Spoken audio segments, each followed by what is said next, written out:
Hello everybody, I hope this message finds you well. As most of you know, I'm an intuitive reader and I get multiple messages throughout the read. If anything I say doesn't pertain or you're not into it, it's just not your read. I've got other content on the channel. I wanted to share something with you because everybody likes evidence, considering, the afterlife or the synchronicities or, things of that nature. Well, the last couple reads I had, and I had been walking around and I'd been feeling the High Priestess energy, the Two of Wands energy, temperance. I was getting temperance, judgment, and death, and it was staying with me pretty much well, day in and day out. And I was, feeling it really heavy. So I thought there's got to be something in there. That there's got to be an underlying message that I'm missing, because usually when I pick up things, I flow with the message and then it will release, but in this one particular case, it really amazes me sometimes. But in any event, I thought, well, I've got tons of reading material. Maybe there's something I'm missing. So I thought, well, I'll go check this one book, that I have in my room. And I heard, no, check your mom's. Well, if you know my mom, or if you knew my mom, one, I don't like to mess with her stuff, even though she's passed away, because you never know what ward or whatever she's put on it. And I don't know if it transfers after, death. But this book in particular is over 50 years old, and I really don't want to mess with it. So I thought, no, I'm going to go ahead and I'm going to look at and I heard it again. No, get your mom's book. So I did exactly that. I took a deep breath and I thought, okay, I'll get it later. No, do it now. And I was like, because I have this daily routine that I do, and I was like, I'll do it now. Okay, so I went and I'm like tearing things up, trying to get to this book. It's over 50 years old, and I'm like, so I opened it up, and exactly where I opened it up was a written message from my mother, and it was the High Priestess, and it said Iron Ring, Two of Wands, and it said temperance, judgment, and death.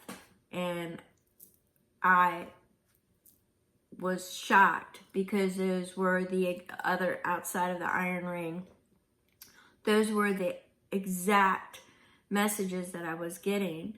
And I just was literally amazed that was at 333.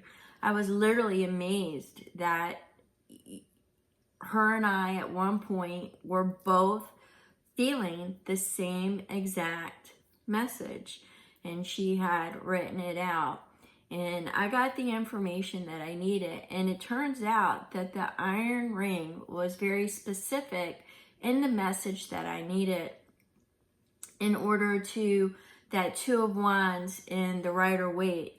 The second wand is fixed with an iron ring. He's looking out over his domain, and you can take that message several different ways. But the second one, although he's holding the one staff, and in the other, in his right, he's looking at the world and what he's going to conquer, the other one is fixed and it's held in place with an iron ring. So I actually did get the message that I wanted to do, that I needed to get for myself personally. But I wanted to share that with you because it was the evidence was really significant, even for somebody like me, because it was my mom, so it was really deep, and I wanted to share that. Anywho, we've got as I was going through some of my material today, because everybody knows I am big into ambiance, and we've got Uranus getting ready to transition into Gemini. This is going to happen in July, and it will stay there other than a quick dip back into Taurus in November through April, and then it'll dip back into Gemini for until 2033.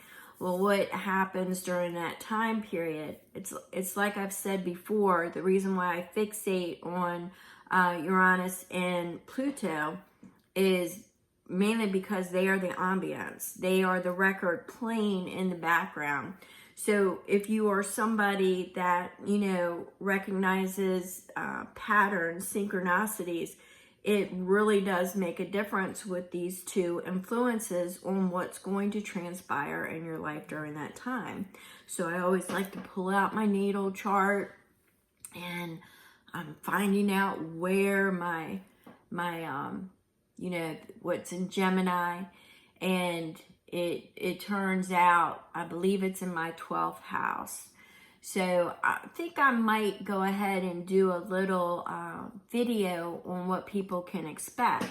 And if you haven't got your natal chart, I really suggest you do. Because one, if you look at what underlying features were going on, the ambiance, what record was playing in the background of your life for Taurus. Taurus represents, your family, your stability, your roots, your finances, your home, things of that nature. Gemini is all about communication. It's all about learning. It's, chaos, so it really makes a difference on what house it's in. Because those are going to be some underlying themes that you can, that you can anticipate. So basically, when you look at what house it's sitting in, those particular signs, then you'll know what songs are going to be playing on your playlist. So I had to go pull that information out. So, people, if you want to look and compare, where was Taurus at from at least, I think it was like 2018 until now. And you could see on the world stage, it definitely affected our home life, our stability and our finances, our career. And now we're seeing that starting to transition out, except for November. It's going to dip right back in pretty hard. And it won't leave until April, and then it's going to go into Gemini. And then it'll put us on our forward trajectory. So I just wanted to come in here and just share. Really, I don't know if this will mean anything to anybody, and probably it won't. I mean, there was some information provided to me that suggested that my channel may be shadow banned. Why on earth would anybody do it? I don't have a following. I'm not really sure, but what I believe is that if Spirit wants you to hear something, you'll hear it. There'll be something that the reason why you will sit and the reason why you will listen. But in any event, check out where because I'm gonna do a video on it. So check out where Gemini falls, what houses Gemini falls in your charts, and let's see if we can't work this out. Of course, I'll probably use my chart, but I think I only have Gemini. In one house. A lot of my houses, believe it or not, are empty. So there's only a few, and there's only a few. So in any event, we're going to go ahead, and I'm going to end this video now because it was just a quick little story I wanted to share about some evidence that I received from my mom. And it was totally awesome. And now I'm going to do some tarot reads, and I'm going to work on Uranus going into Gemini and find out where Gemini falls in your chart. And let's see if we can't piece some of these things together. All right, and I will catch you on my read. Thank you.